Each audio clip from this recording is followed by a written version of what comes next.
Hello everyone, welcome back to my channel. जैसा कि आप लोग देख के समझ गए होंगे आज का थंबनेल, तो मैं आज देखिए जो टॉपिक स्टार्ट करने जा रही हूँ वो पेपर सेकंड का टॉपिक है ऑफिशियल स्टैटिस्टिक। इससे आईएएस के एग्जाम में एटलीस्ट 20 क्वेश्चंस जो हैं वो आप लोगों से पूछे जाते हैं। एंड 20 क्वेश्चंस जो है एक बड़ा नंबर है। जैसे कि आप लोगों को पता है, एक क्वेश्चन के लिए आप लोगों को 2.5 मार्क्स मिलते हैं। तो ऑफिशियल स्टैटिस्टिक की अगर मैं बात करूं तो कहीं पे भी आपको इसकी बुक्स नहीं मिलेंगी, ना ही इसके लिए कोई भी डेटा अवेलेबल है। ऑफलाइन अगर मैं बात करूं, जो भी डेटा अवेलेबल है वो सभी आपको ऑनलाइन ही मिलेगा। और बहुत से लोगों को ये कंफ्यूजन हो जाता है कि कौन सी चीज पढ़नी है ऑफिशियल स्टैटिस्टिक के लिए या नहीं पढ़नी है। बिकॉज अगर मैं ऑफिशियल स्टैटिस्टिक की बात करूं तो इसका डेटा बहुत ही ज्यादा वाइड है।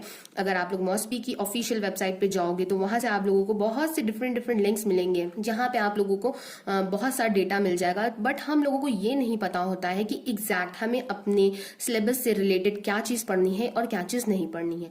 अगर आप लोग जो हमारा आईएएस का सिलेबस है उसमें भी देखोगे तो उसमें एक एक पॉइंट आपको डिफाइंड है कि ऑफिशियल स्टैटिस्टिक में आप लोगों को क्या क्या पूछा जा सकता है। बट उस पॉइंट से रिलेटेड और भी अंदर कितनी डीप स्टडी करनी है या क्या चीजें नहीं पढ़नी है वो सब हम लोगों को नहीं पता होता है, जिसकी वजह से बहुत से लोग जो है वो ऑफिशियल स्टैटिस्टिक का जो पोर्शन है उसको अच्छे से कवर नहीं कर पाते हैं। और ये पोर्शन हमें एग्जाम में अच्छे मार्क्स दिला सकता है, ये तो आप सभी लोग जानते हो। तो बस ये है कि हम लोगों को ऑफिशियल स्टैटिस्टिक पे थोड़ा सा वर्क करना है, थोड़ी सी मेहनत करनी है, जिसकी वजह से हम एग्जाम में अपने मार्क्स जो है वो और भी इंप्रूव कर सकते हैं। तो देखिए, सबसे पहला क्वेश्चन है, अगर आप पढ़ने बैठ रहे हो कि ऑफिशियल स्टैटिस्टिक क्या है, तो सबसे पहला क्वेश्चन हमें यही जवाब देना है, अपने आप से सोचना है कि ऑफिशियल स्टैटिस्टिक क्या हो सकता है। तो मैं आपको बता दूं, ऑफिशियल स्टैटिस्टिक का मतलब होता है वो न्यूमेरिकल डेटा जो कि हमारी गवर्नमेंट बॉडीज के थ्रू कलेक्ट, कंपाइल और पब्लिश किया जाता है। अब देखिए, ये डेटा कहाँ से कलेक्ट होता है और इसको कौन कलेक्ट करता है, कौन इसको पब्लिश करता है, ये सब हम आगे चल के डिस्कस करने वाले हैं। तो यहाँ पे बस आपको ये ध्यान में रखना है कि ऑफिशियल स्टैटिस्टिक का मतलब होता है वो न्यूमेरिकल डेटा जो कि गवर्नमेंट बॉडीज के थ्रू कंपाइल किया जाता है, कलेक्ट किया जाता है एंड उसको पब्लिश किया जाता है। ये जो आपका ऑफिशियल डेटा होता है ये आपको गवर्नमेंट के डिफरेंट पब्लिकेशंस में देखने को मिल जाएगा। अब देखिए, पब्लिकेशंस क्या हो सकते हैं, जैसे कि पब्लिकेशंस हो सकते हैं आपके पॉपुलेशन से रिलेटेड, आपके प्राइजेस से रिलेटेड हो सकते हैं, वो आपके एग्रीकल्चर के पब्लिकेशंस हो सकते हैं। तो अभी ये जो पब्लिकेशंस मैं जो बोल रही हूँ, मैं इसकी आगे चल के आपके साथ डिस्कशन करूंगी। तो आप लोगों को यहाँ पे ये चीज ध्यान में रखना है कि ऑफिशियल स्टैटिस्टिक क्या होता है। ऑफिशियल स्टैटिस्टिक का जो डेटा होता है वो आपको गवर्नमेंट के डिफरेंट पब्लिकेशंस में देखने को मिल जाता है। अब आपको देखिए ये भी पता होना चाहिए कि ये जो पब्लिकेशंस हैं ये कौन निकालता है। तो मैं आपको बता दूं कि यूनियन गवर्नमेंट की जो डिफरेंट स्टैटिस्टिकल यूनिट्स होती हैं जो कि इस तरह के डेटा को हैंडल करती हैं, जो इंडिया के डिफरेंट कॉर्नर से आता है। तो आपको बस ये चीज यहाँ पे पता चल गई है कि जो भी हमारे पब्लिकेशंस निकालता है वो कौन निकालता है। जो हमारी यूनियन गवर्नमेंट्स होती हैं उनकी जो डिफरेंट स्टैटिस्टिकल यूनिट्स होती हैं वो इस डेटा को कलेक्ट करती हैं। और ये जो डेटा होता है ये ऑल इंडिया नेचर का होता है, क्योंकि देखिए आपको पता है कि यूनियन गवर्नमेंट है तो वो ऑल ओवर इंडिया लेवल पे ही काम करेगा। तो इंडिया के बहुत सारे सेक्शंस हैं, from north to south, east to west, हर एरिया से जो भी डेटा आता है उसको कलेक्ट करने का काम जो है, उस पर स्टडी करने का काम जो होता है वो यूनियन गवर्नमेंट के अंदर जो भी स्टैटिस्टिकल यूनिट्स होती हैं उनका ही होता है। सो ऑब्वियसली अगर हम लोग यहाँ पे सेंट्रल लेवल और स्टेट लेवल की बात करें, बिकॉज हमें पता है कि जो हमारा कॉन्स्टिट्यूशन है वो मान लीजिए 2 पार्ट्स में डिवाइड है, एक होता है आपका सेंटर और दूसरा होता है आपका स्टेट। तो जो भी हमारा अगर डेटा है स्टेट्स या सेंटर से रिलेटेड, तो वो अलग अलग एजेंसीज हैं आपकी यूनियन की जो कि यूनियन का डेटा पब्लिश करती हैं, और अलग अलग जो एजेंसीज हैं स्टेट की वो अपना अलग अलग डेटा रिप्रेजेंट करती हैं। एट प्रेजेंट अगर हम बात करें तो इंडिया का जो स्टैटिस्टिकल सिस्टम है वो डिसेंट्रलाइज्ड स्टैटिस्टिकल सिस्टम है। हम ये नहीं कह सकते हैं कि हमारा जो स्टैटिस्टिकल सिस्टम है वो एक सेंट्रलाइज्ड है, बिकॉज देखिए सेंटर जो है वो अपना अलग डेटा कलेक्ट करती है और अलग अपना पब्लिकेशन देती है। उसी तरह जो हमारी स्टेट है, तो स्टेट भी देखिए डिफरेंट स्टेट्स अपना डिफरेंट डेटा जो भी कलेक्ट करती हैं उस पर स्टडीज करती हैं, रिसर्चेस करती हैं और उसको पब्लिश करती हैं। तो इस तरह से हम ये समझ सकते हैं कि इंडिया का जो स्टैटिस्टिकल सिस्टम है ये टोटली डिसेंट्रलाइज्ड स्टैटिस्टिकल सिस्टम है। ये पॉइंट आप लोगों को याद रखना है, बिकॉज एग्जाम में इस तरह का एक क्वेश्चन आया था जिसमें आपसे पूछा गया था कि जो स्टैटिस्टिकल सिस्टम है इंडिया का वो सेंट्रलाइज्ड सेंट्रलाइज है या फिर डिसेंट्रलाइज है। तो ये आपको याद रखना है कि हमारा जो स्टैटिस्टिकल सिस्टम है वो एक डिसेंट्रलाइज स्टैटिस्टिकल सिस्टम है, जहां पे हम लोग बोल सकते हैं कि जो CSO है आपका वो एक एडवाइजरी एंड कोऑर्डिनेटिंग बॉडी है।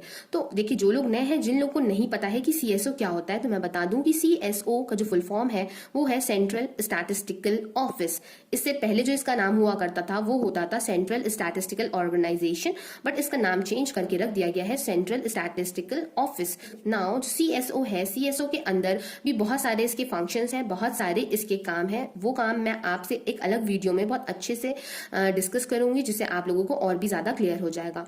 अब देखिए, यहाँ पे CSO जो है वो आपका एज एडवाइजरी और कोऑर्डिनेटिंग बॉडी की तरह फंक्शन करता है, जो कि एडवाइस देता है कि किस तरह से हमें क्या काम करना चाहिए और किस तरह से कौन कौन से ऑर्गेनाइजेशन को किस तरह से कोऑर्डिनेट करना चाहिए। तो ये काम जो है वो हमारा CSO का होता है। देखिए, अगर हम बात करें सेंट्रल और स्टेट लेवल पे, तो जो हमारा डेटा कलेक्ट होता है सेंट्रल लेवल पे वो डिफरेंट स्टैटिस्टिकल यूनिट्स के थ्रू कलेक्ट होता है। और ये जो स्टैटिस्टिकल यूनिट्स होती हैं ये आपकी डिफरेंट डिफरेंट मिनिस्ट्री से अटैच होती हैं।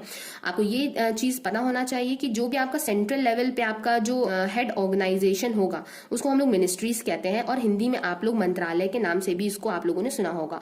और स्टेट लेवल पे हम लोग जो बात करें तो जो डिफरेंट डिफरेंट स्टैटिस्टिकल यूनिट्स होती हैं वो आपका हेल्प लेती हैं स्टेट स्टैटिस्टिकल ब्यूरो की। तो स्टेट स्टैटिस्टिकल ब्यूरो की हेल्प से ही जो हमारी स्टेट्स हैं वो डेटा को कलेक्ट करती हैं स्टेट लेवल पे। नाउ अब देखिए, आप लोगों ने अगर पॉलिटी पढ़ी है तो आप लोगों को पता होगा कि हमारे पॉलिटी में पहले 7 शेड्यूल्स हुआ करते थे। नाउ अब उसको अमेंड करके टोटल 12 शेड्यूल्स कर दिए गए हैं। तो जो शेड्यूल नंबर 7 है हमारा, ये हमारी 3 लिस्ट के बारे में बात करता है। तो जो पहली लिस्ट है वो आपकी है यूनियन लिस्ट, जो आपकी सेकंड लिस्ट है वो है आपकी स्टेट लिस्ट, थर्ड लिस्ट जो है आपकी है वो कंकरेंट लिस्ट है। अब जिन लोगों को नहीं पता है मैं उन लोगों को बता दूं कि देखिए, स्टेट लिस्ट जो है, स्टेट लिस्ट ये डिफाइन करती है कि कौन कौन से ऐसे टॉपिक्स हैं जिन पे हमारा स्टेट जो है वो डेटा कलेक्ट करेगा और उनसे रिलेटेड सर्वेस करेगा या फिर उनसे रिलेटेड पॉलिसीज का फॉर्मेशन करेगा। वो सब हमारा लिस्ट 2 में आता है। सो इसी तरह से अगर मैं यूनियन की बात करूं तो यूनियन की जो लिस्ट होती है वो हमारी लिस्ट नंबर 1 है। तो जो भी यूनियन में टॉपिक्स आते हैं हमारे, जैसे कि आप मान लीजिए रेलवे हो गया, पोस्ट एंड टेलीग्राफ हो गया, फॉरेन ट्रेड हो गया, बैंकिंग एंड करेंसी हो गया, या पॉपुलेशन का टॉपिक हो गया, तो इन सभी टॉपिक से रिलेटेड जो भी हमारा खर्चा आता है, जो भी हमें पॉलिसीज बनानी होती हैं, तो ये सभी चीजें हमारी लिस्ट 1 में आती हैं। मतलब कि सिंपल सिंपल ये समझ लीजिए कि लिस्ट 1, लिस्ट 2 एंड लिस्ट 3 में जो जो टॉपिक्स हमें गिवन होंगे उन टॉपिक्स पे सेंटर और जो स्टेट है हमारा वो डेटा कलेक्ट करेगा, और जो भी खर्चा आएगा वो हमारा या तो सेंटर देखेगा या फिर हमारा स्टेट देखेगा। वहीं जो हमारी थर्ड लिस्ट होती है कंकरेंट लिस्ट, तो कंकरेंट लिस्ट वो लिस्ट होती है जिनमें जो जो टॉपिक्स लिखे होते हैं उन पे हमारा सेंटर भी वर्क कर सकता है और उस पे हमारी स्टेट्स भी वर्क कर सकती हैं। तो देखिए, मैंने जो सेंट्रल सब्जेक्ट्स थे जैसे कि रेलवे हो गया, पोस्ट एंड टेलीग्राफ हो गया, फॉरेन ट्रेड, बैंकिंग, करेंसी, ये कुछ इस तरह के टॉपिक्स हैं जो कि आपके सेंट्रल सब्जेक्ट है। अब अगर वहीं मैं आपसे स्टेट सब्जेक्ट्स की बात करूं तो स्टेट सब्जेक्ट्स हो गए जैसे कि एग्रीकल्चर। अब एग्रीकल्चर से रिलेटेड कोई भी अगर सर्वे करना है या फिर कोई पॉलिसी बनानी है, या मान लीजिए एजुकेशन हो गया आपका दूसरा टॉपिक, एजुकेशन से रिलेटेड कोई भी आपको पॉलिसी लानी है या फिर कुछ भी आपको सर्वे कंडक्ट कराना है या कहीं से भी सैंपल कलेक्ट करना है एजुकेशन के किसी भी टॉपिक से रिलेटेड, तो ये सारे ही काम आपके सेंट्रल सब्जेक्ट में आते हैं और जो भी सेंट्रल गवर्नमेंट्स हैं वो सारा ही खर्चा इस चीज पे उठाएंगी। तो देखिए, ये हो गए, मैंने आपको बता दिए हैं सेंट्रल और स्टेट के सब्जेक्ट। अब देखिए, अगर कंकरेंट के सब्जेक्ट की बात करूं तो वो भी आपको मिल जाएंगे।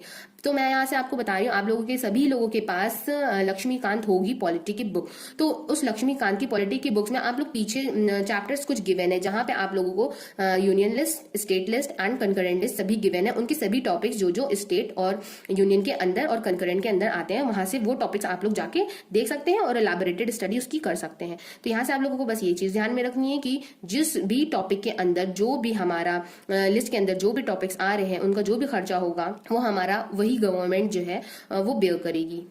और यहाँ पे आप लोगों को एक चीज और ध्यान में रखनी है कि जो भी हमारी जो सेंट्रल गवर्नमेंट है तो वो डायरेक्टिव्स इशू कर सकती है, बिकॉज डेटा में यूनिफॉर्मिटी की जरूरत होती है। हम चाहते हैं कि जो भी डेटा कलेक्ट हो रहा है, मान लीजिए जो भी डेटा हमारी यूनियन गवर्नमेंट कलेक्ट कर रही है या फिर जो सेंट्रल गवर्नमेंट जो भी डेटा कलेक्ट कर रही है उनमें कुछ यूनिफॉर्मिटी हो, ताकि अगर हम लोगों को उनका डेटा यूज करना हो तो हम लोग उसको ईजिली कर सकें। तो देखिए, उसके लिए हमारा जो यूनियन गवर्नमेंट है वो अपने जो डायरेक्टिव्स है वो इशू कर सकती है कि इस तरह से आप लोगों को डेटा कलेक्ट करना है। तो ये चीज आप लोगों को यहाँ पे ध्यान में रखनी है। अब देखिए कंकरेंट सब्जेक्ट्स तो वो तो आप लोग देख लेंगे पॉलिटी से जाके ना। अब देखिए हम गवर्नमेंट की एक और यूनिट के बारे में बात करते हैं जिसको हम कहते हैं नेशनल सैंपल सर्वे यूनिट, और इसको शॉर्ट फॉर्म में हम लोग एनएसएस भी कहते हैं। तो जो आपका एनएसएस होता है ये सेंट्रल गवर्नमेंट के अंदर ही आती है ये बॉडी, और ये बॉडी जो है आपकी हर साल सर्वे कंडक्ट करवाती है। और एनएसएस के बारे में हम लोग आगे चल के बहुत इलेबोरेटेड स्टडी करेंगे कि एनएसएस कब पब्लिश हुआ था और इसको पब्लिश कराने के लिए मतलब कैसे क्या क्या प्रोसीजर्स थे या क्या हुआ था, तो ये सब चीजें हम लोग आगे चल के डिस्कस करेंगे। अब देखिए हम लोगों को ये तो पता है कि हमारे इंडिया में सर्वेस होते रहते हैं। तो अब देखिए सर्वेस तो होते रहते हैं, बट ऐसा तो है नहीं कि कॉन्टिन्यूसली पूरे जब से हमारा इंडिया इंडिपेंडेंट हुआ है उसके बाद से कॉन्टिन्यूसली हर दिन हर मंथ सर्वे होते रहते हो, तो ऐसा नहीं। देखिए सर्वे जो होते हैं वो कुछ कुछ टाइम पीरियड्स पे कंडक्ट किए जाते हैं।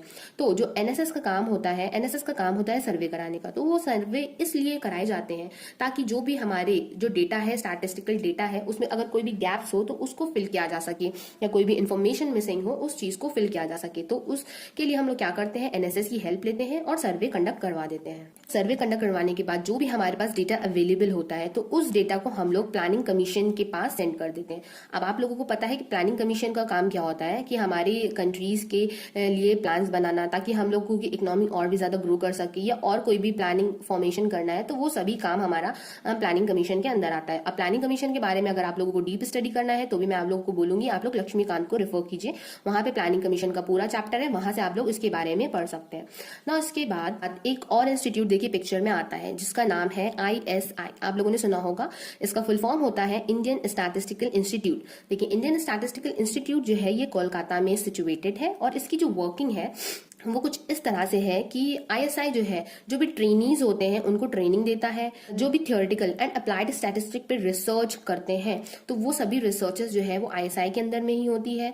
और जो हमारा एनएसएस का टेक्निकल हेल्प प्रोवाइड करने का काम है वो भी हमारा आईएसआई ही करता था पहले, और जो एनएसएस का कंप्यूटेशनल वर्क होता है उसके लिए जो भी हेल्प होती है प्रोवाइड करने उसको, तो वो सारा ही काम हमारा पहले आईएसआई ही करता था। नाउ जो एनएसएस है उसने अपना खुद का डेटा प्रोसेसिंग यूनिट जो है वो सेटअप कर लिया है। तो अब आईएसआई और एनएसएस के बीच में कोई भी एसोसिएशन नहीं है। पहले जो हेल्प प्रोवाइड करता था वो आईएसआई ही प्रोवाइड करता था, बट अब ऐसा कुछ नहीं है बिकॉज एनएसएस का खुद का ही एक डेटा प्रोसेसिंग सेंटर है। ना मैंने आपसे अभी थोड़ी देर पहले ही ऑफिशियल पब्लिकेशंस के बारे में डिस्कस किया था कि जो भी हमारा डेटा होता है वो आप लोगों को ऑफिशियल पब्लिकेशंस में दिख जाएगा। चलिए ठीक है, वो बताने से पहले मैं आप लोगों को यहाँ पे ये बता दूं कि मैंने अपना एफबी पे पेज भी बना लिया है आईएसएस स्टडी के नाम से, जिसको आप लोग जाके फॉलो कर सकते हैं। जो भी डेटा एक्स्ट्रा कुछ होगा शॉर्ट फॉर्म में या कुछ शॉर्ट वीडियोज होंगी, या फिर मैं अपनी वीडियो की लिंक्स जो अगर आप लोगों से बाई चांस मिस हो जाती हूँ तो मैं वहां पे सारी ही वीडियोज अपने वीडियोज के लिंक जो है वो मैं पोस्ट कर दिया करूंगी, और वहां से आप लोग जाके उसको देख सकते हैं। आप लोगों की कोई भी क्वेरीज हो तो वहां पे आप लोग जाके उन क्वेरीज को पुटअप कर सकते हैं। मैं पूरी कोशिश करूंगी कि मैं आप लोगों को अच्छे से रिप्लाई दूं और आप लोगों की हेल्प करूं। सो चलिए स्टार्ट करते हैं यहाँ से। जो भाई मैंने पब्लिकेशंस के बारे में आप लोगों को बताया है, तो देखिए पब्लिकेशंस जो गवर्नमेंट के होते हैं वो किन किन टॉपिक्स पे होते हैं। एक तो हो गई आपकी पॉपुलेशन, क्योंकि वो एक आपका एक मेजर टॉपिक है। सेकंड देखिए आपका है एग्रीकल्चर, जो कि बहुत ज्यादा जरूरी है हमारे जीडीपी के लिए। थर्ड हो जाता है आपका प्राइस। प्राइस को आप लोग रिलेट कर सकते हैं कंज्यूमर प्राइस इंडेक्स या फिर होलसेल प्राइस इंडेक्स, इन सब चीजों से।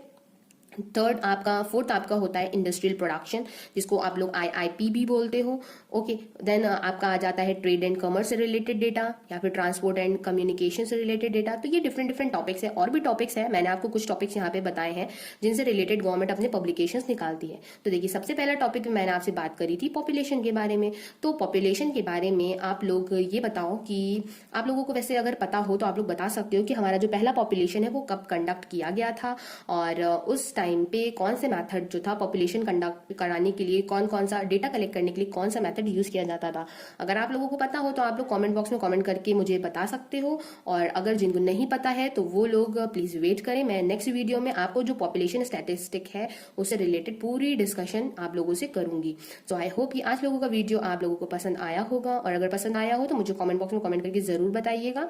और अगर मुझे इस वीडियो पे अच्छा रिस्पॉन्स मिलता है तो मैं डेफिनेटली ऑफिशियल स्टैटिस्टिक पे जितने जितना भी आप लोगों के सिलेबस से रिलेटेड कंटेंट होगा मैं ज़रूर वो आप लोगों को प्रोवाइड करूंगी एक ईजी और गुड वे में। और मैं उम्मीद करती हूँ कि आप लोग इस वीडियो को शेयर भी करेंगे और मेरे चैनल को लाइक भी करेंगे, वीडियो को लाइक करेंगे एंड चैनल को सब्सक्राइब करेंगे। सो मुझे कमेंट बॉक्स में कमेंट करके ज़रूर बताइएगा। Thank you for watching my video. Have a nice day.